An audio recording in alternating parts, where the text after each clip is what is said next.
Bonsoir à tous, ravi de vous retrouver dans ce JT du jeudi 3 juillet 2024, du lundi au vendredi à partir de 18h. L'essentiel de l'actualité du Grand Grenoble. Les ténors des partis en tournée dans toute la France avant le deuxième tour des élections législatives est déjà près de chez vous. Ce mercredi, c'est Sébastien Chenu, vice-président de l'Assemblée nationale, qui est venu soutenir le candidat du Rassemblement national, Benoît Auguste, en pleine distribution de tracts sur le marché de Beaurepaire. Dans la 7e circonscription de l'Isère, l'ex-attaché parlementaire de Sébastien Chenu, justement, est arrivé en tête au premier tour face au député sortant, le républicain Yannick Neuder, qui espère bénéficier de report de voix après le désistement de la candidate du nouveau Front populaire, Dominique Dichard. Et pour le nouveau Front populaire, c'est Manuel Bompard, coordinateur de la France insoumise, qui avait fait le déplacement après un passage mardi soir par Voiron auprès de Sandrine Nosbet, candidate dans la 9e. Il était auprès des candidats grenoblois Hugo Prévost et Elisa Martin ce mercredi. Grenoble que le député LFI, ingénieur de formation, connaît bien. Pour y avoir suivi une partie de ses études, c'était à l'ENSIMAG. C'est toujours un plaisir de venir à Grenoble. Je pense que c'est une ville personnellement dans laquelle j'ai fait une partie de mes études et je suis très heureux de pouvoir y retourner pour y mener aussi le combat politique. J'étais déjà intéressé à la vie politique, mais c'est vrai que c'est à Grenoble que j'ai mené mes premières batailles, mes premiers combats. C'était la bataille contre le contrat première embauche en 2004 et puis la bataille contre le traité constitutionnel européen en 2005. Donc vous voyez, mon engagement politique s'inscrit aussi dans la continuité ici à Grenoble. C'est confirmé, Grenoble est une ville où il fait bon étudier. À 4 jours des résultats du bac, le journal L'Étudiant publie son célèbre palmarès. Sur les 47 villes observées, Grenoble gagne 3 places par rapport à 2023 et se classe cette année en 5e position au classement général, 4e des métropoles. Montpellier reste première, suivent Rennes, Toulouse et Caen. 5 familles de critères ont été retenues: attractivité, formation, vie étudiante, cadre de vie, emploi et dynamisme économique. La capitale des Alpes obtient ses meilleures notes en attractivité et formation et reste dans le top 10 pour la vie étudiante et le cadre de vie. C'est un peu moins bien pour l'emploi. Grenoble accueille chaque année environ 65 000 étudiants de 180 nationalités différentes.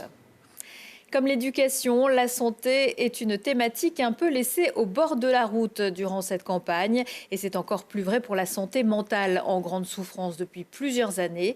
Il existe cependant de belles initiatives. À Saint-Égrève, le centre hospitalier Alpes-Isère accueille une unité de soins psychiques de jour pour les nourrissons jusqu'à 18 mois, leurs parents et les femmes enceintes. Camille Avon.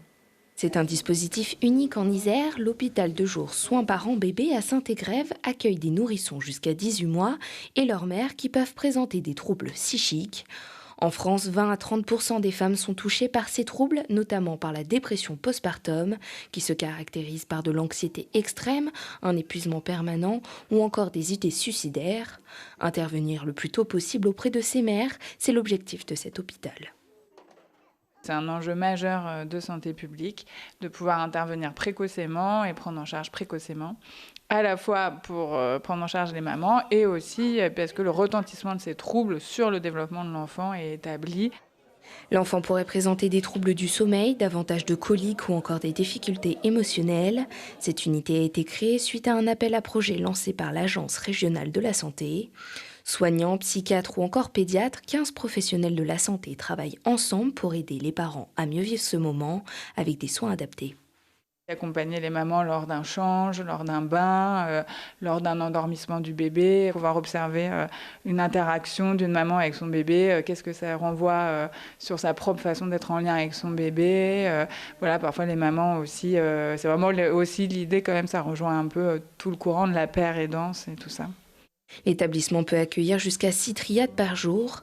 Avant la création de cette unité, il n'y avait pas d'hôpital de jour Soins Parents Bébés en Isère.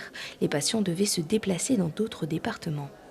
Notre objectif au niveau de l'Agence régionale de santé, c'est qu'au niveau de l'ensemble de la région, il y ait une vingtaine d'unités de ce type-là pour répondre aux besoins de la population, avec en même temps une expertise indispensable et essayer de maintenir une assez grande proximité avec les lieux de vie des personnes. À terme, une autre unité dans le Nord-Isère devrait être construite. Le suicide est aujourd'hui la première cause de mortalité pour les femmes qui ont accouché dans l'année, selon l'INSERM, l'Institut national de la santé et de la recherche médicale.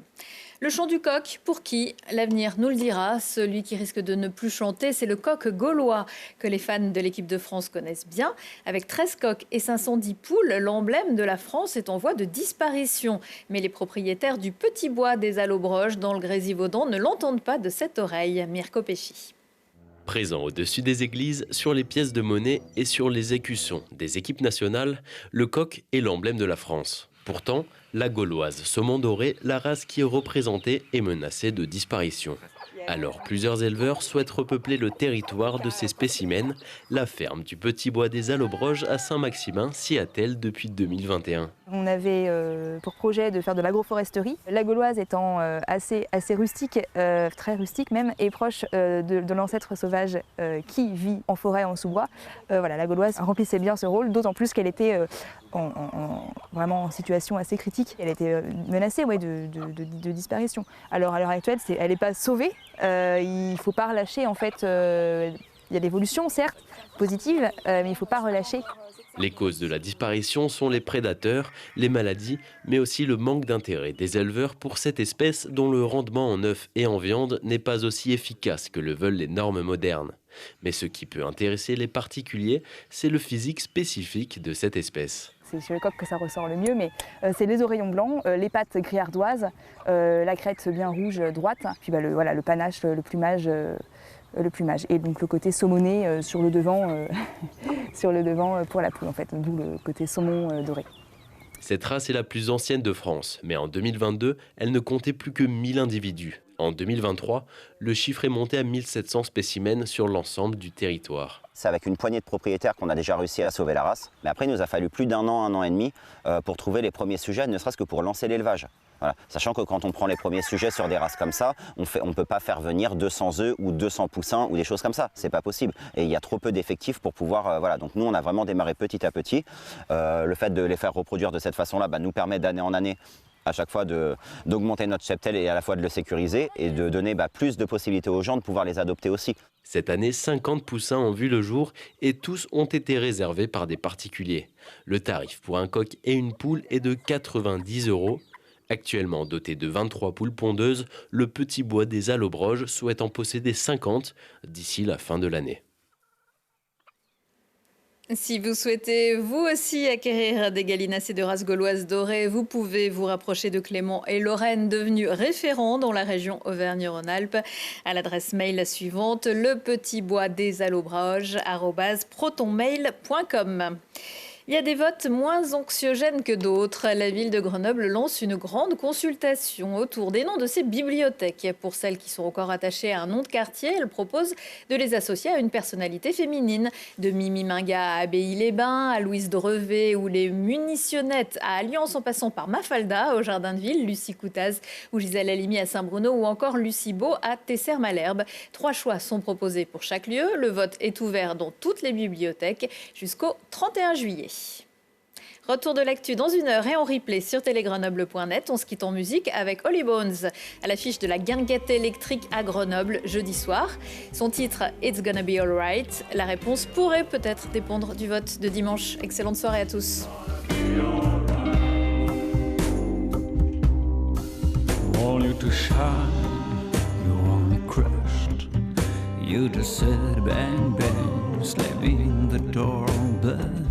It's gonna be alright.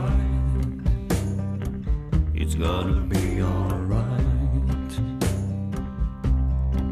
It's been a long, long road through my pants. You know, I wish I had cut my chains, but it's gonna be alright. It's gonna be alright.